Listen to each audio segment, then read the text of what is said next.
खबर देंगे खेल के मैदान से। क्रिकेट वर्ल्ड कप के लिए कौमी दस्ता तैयार हो गया। वर्ल्ड कप स्क्वाड के नामों को हतमी शक्ल दे दी गई।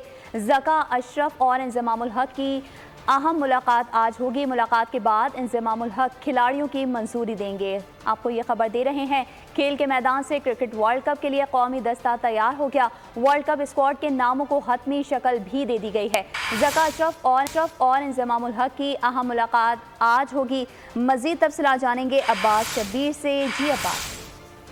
देखिए, जो पाकिस्तान क्रिकेट बोर्ड के सोर्सेज बताते हैं कि वर्ल्ड कप के लिए जो स्क्वाड को फाइनल करना है उसके लिए तमाम मशावरत मुकम्मल हो गई है। गुज़िश्ता रोज भी एक लंबी मशावरत हुई थी। कप्तान बाबर आजम थे, क्रिकेट कमेटी के और अरकान थे, और अब ये बताया गया है कि वर्ल्ड कप स्क्वाड के लिए नामों को हतमी शक्ल दे दी गई है। सिर्फ और सिर्फ अब chairman management committee Zaka Ashraf की और इंज़मामुल हक की सेलेक्टर की एक अहम मुलाकात होना बाकी है, जिसके बाद ये एक तरीक़ेकार है कि chairman management committee Zaka Ashraf की मंजूरी देंगे और इंज़मामुल हक टीम का ऐलान करेंगे। ये बताया गया है कि स्क्वाड को हतमी शक्ल दे दी गई है। सिर्फ और सिर्फ मुलाकात का इंतजार है, जो कि कुछ देर बाद मुमकिन है कि लाहौर में इंज़मामुल हक और ज़का अशरफ की हो, जिसके बाद टीम का ऐलान बाकायदा तौर पर कर दिया जाएगा। ठीक है अब्बास, आपका बहुत शुक्रिया। सब्सक्राइब करें और बेल दबाएं ताकि कोई खबर रह न जाए।